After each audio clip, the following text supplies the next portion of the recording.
About 1 in 3 people that we support here at Catalyst have eating, drinking and swallowing needs. People with learning disabilities tend to have body differences that make swallowing more difficult.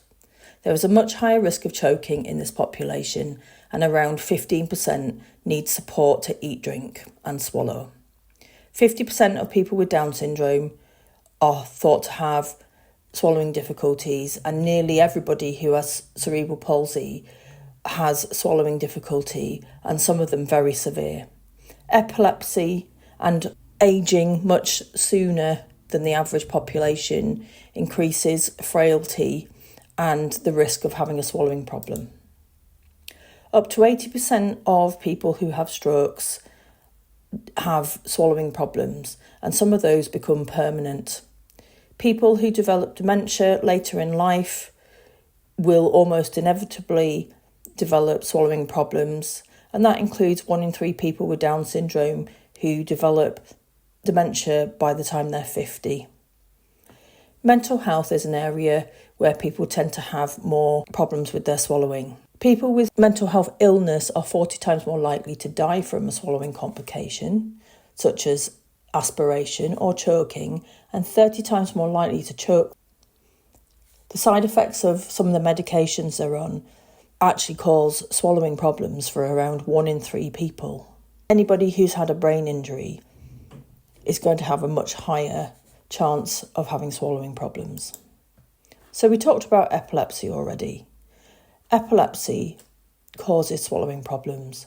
During a seizure, a person stops being able to swallow, and that might last for the duration of the seizure or much longer in the post-ictal phase, when they will be at risk of aspirating their saliva or any food and drink that they had in their mouths.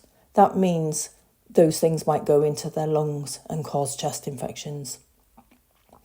They might be more drowsy during or after a swallow, after a seizure, and the swallow is going to be much more difficult to trigger, and it's going to be more difficult to clear any residue in the throat. Also, some of the medications that are given for epilepsy can reduce sensory awareness, i.e. being able to feel things in the throat, and also muscle control. Medications can have side effects that impact swallowing, especially those given for mental health, such as antidepressants, benzodiazepines, which tend to make people very sleepy, and antipsychotics. One of the biggest areas is causing a dry mouth. When you don't have enough saliva being produced, it becomes much harder to chew your food and get it to go down nice and smoothly in your throat, and that makes people feel like food is getting stuck in their throat. Also, drowsiness might also make it harder for them to clear things in their throat. And some of the medications that people are on have a sedative effect that makes their muscles weaker and their swallowing reactions slower. Sometimes the muscles can be affected different ways, such as less coordination, muscles being very stiff and slow, or having tremors and drooling. And that can lead to uncoordinated chewing and swallowing. A person might bite their tongue, they might cough on food, and things might go down the wrong way, or they may choke. Here is a table that shows us the size of this problem amongst the people that we support. Epilepsy accounts for about 1 in 5 other people we support.